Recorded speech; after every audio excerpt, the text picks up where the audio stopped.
Okay, folks. So in this video, we're going to look at another type of factorization. This is our third type of factorizing that we'll have covered so far, and this is another fairly simple method of factorization, which is called the difference of two squares. All right. So we use this method when we have a pair of squares that are being taken from each other. So the example give here would be, let's say, x squared minus 25. Okay? Now, first thing actually I should have said is there is a formula for this. It's nice and easy. X squared minus y squared is equal to x minus y times x plus y. And that's how you factorize this, basically. You've got the square root of either of your squares in brackets. In one bracket you're taking away, in the other bracket you're adding. Now, by the way, if I put the plus here and the minus here, it doesn't make a difference, okay? Which bracket the plus or the minus goes into, okay? But the important thing is I've got two squares and there's a minus between them. So let's look at this example that I have here. X squared minus 25. We say, sure, there's no square there. It's the number 25. But 25 is what we like to call a square number, or a perfect square, okay? 25 can be written as 5 squared, because 5 by 5 is equal to 25, okay? So this is the same thing. X squared minus 25 is the same as x squared minus 5 squared. It's the exact same thing, because if I square the 5, I get 25. And now my question is in this form, x squared minus y squared. So my answer is going to be x minus 5, x plus 5. And there you go, there are the factors. To prove this, if I multiply it out, split the first bracket, times it by the second.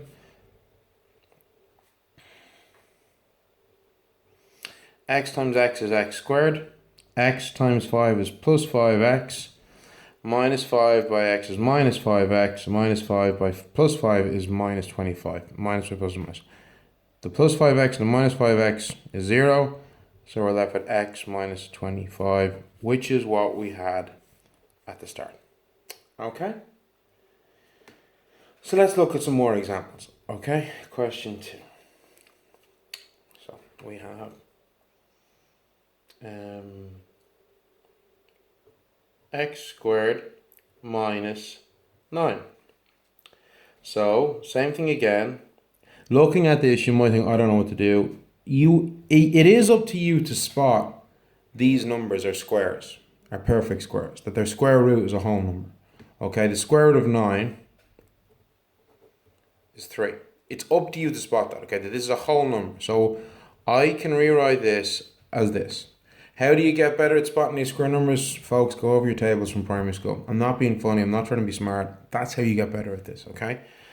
So I have it in the form x squared minus y squared, so now I can write it factorized out, x minus 3, x plus 3. And there you go. So let's look at another example, shall we?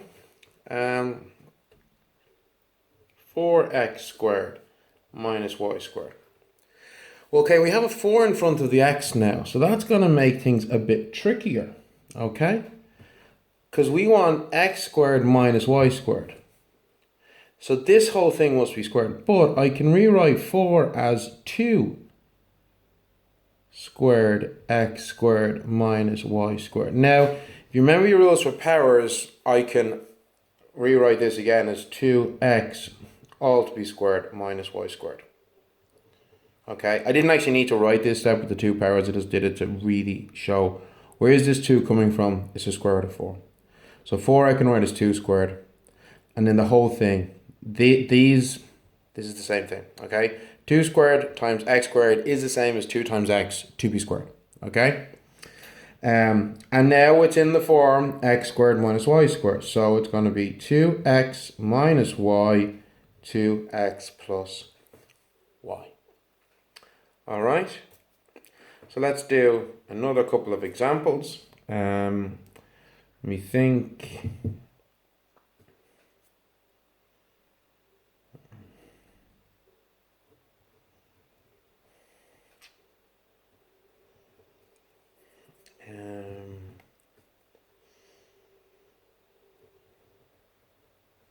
Now this is a trickier one, Okay, this is a question that would be more likely to appear in a junior cert higher level question than in a junior cert ordinary level question. It is trickier, but you should still in theory be able to solve it. 27 is not a square number. Okay, the square root of 27 is 5.2 something or other. Okay, it's an irrational number. I've got infinite number of decimal places. Likewise, the square root of 12 is not a square number. Okay, so the square root of 12 is going to be, I think, 3.6 something. I'm not sure. Okay, so this is no good to me. So what I'm going to do now, first of all, is I'm going to do a simple factorization. What is the highest common factor of the 27 and 12? What is the biggest number that goes in both of these? The biggest number that goes in both of them is 3. 3 goes into 27 9 times. 3 goes into 12. Remember, don't forget your sign, minus 4 times. Now let's look at what we have in this bracket. We now have two square numbers. 9 and 4 are both square numbers. The 3 on the outside of the bracket stays where it is. 9 I can write as 3 squared. Now note when I'm doing this and I'm changing like I did up here, this did not become 2x squared. It became 2x in brackets squared. This does not become 3x squared, it becomes 3x in brackets squared, because if you just write 3x squared, this power is only referring to the x. If I write 3x all to be squared, this power is referring to both the 3 and the x. Okay, so it's an important thing to make. Okay, the power is here. The square root of 9 is 3. The 3 and the x go in a bracket with the power outside the bracket. And then the same thing here. The square root of 4 is 2. 2y squared. Okay, I'll change to square brackets just for ease of reading. So we now have x squared minus y squared. So we do the same as before. 3x minus 2y. 3x plus 2y. And this is the final answer for the factorization of this question. If we were to multiply this whole thing out, multiply these brackets out, okay, I would get 9x squared minus 4y squared. And then if I multiply that by 3, I'd get my 27x squared minus 12y squared. Okay? So let me think. Will I do one more example? I'll do one more example. Okay, I'm going to do one more example. So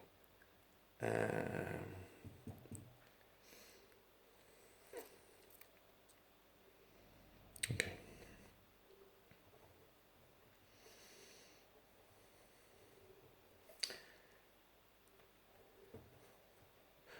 So look at this question here. You have minus 8x squared plus 50y squared.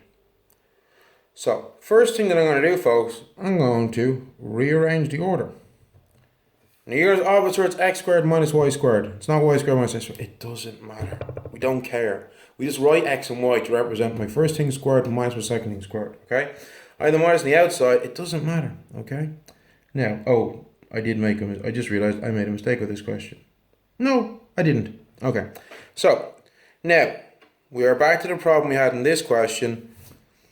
50 is not a square number and minus 8 is not a square number. Okay? So, what do I do? Highest common factor of both 50 and 8 is 2. 50 divided by 2 is 25y squared. Minus 8 divided by 2 is minus 4x squared. And look, folks, we now have square numbers again. I can rewrite this as 5y all to be squared minus 2x all to be squared. And now I have x squared minus y squared. Or in this case, y squared minus x squared. But it does not matter the order in which you write them. So, 5y minus 2x, 5y plus 2x. Now, you don't mess this around. You don't suddenly magically change this to 2x minus 5y, because that's not what the sum is saying. It's saying 5y minus 2x, okay? So you have to, that order does matter. Where the minus sign is matters.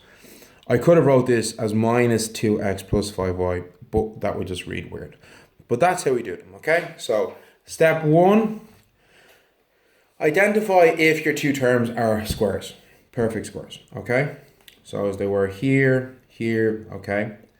Step 2, if it's a large number that's a perfect square, rewrite it as its square root. So 25 becomes 5 squared. 9 becomes 3 squared. Okay?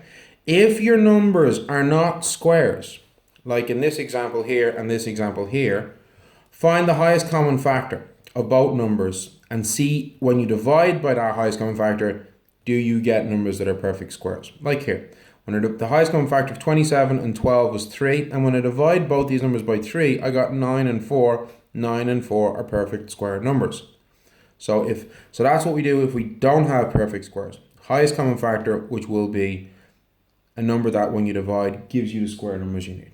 Okay? And then step 5, once you have it in a fully simplified form to a power, so this is not fully simplified. This is x squared minus 5 squared, I can't simplify it any further. 9x squared minus 4y squared, I can't simplify further into 3x all to be squared, 2y all to be squared. When you have it fully simplified like this, one thing squared minus the other thing squared, broken down as much as you can, you then write it in its final fully factorized form, x minus y times x plus y. And there we go, folks. That is how we do this method of factorization. What's it called again? Difference of two squares. What the hell does that mean? Difference in maths means take away. The difference between two numbers, how do I find the difference between 5 and 3? It's 2. How did I get that? I took 3 from 5. So that's what difference means. It means subtract. Okay? So anyway, I hope this helps. Keep up the good work. And if you have any questions, you can as always email me or talk to me after class. And I shall see you all soon. Okay, thanks everybody. Bye.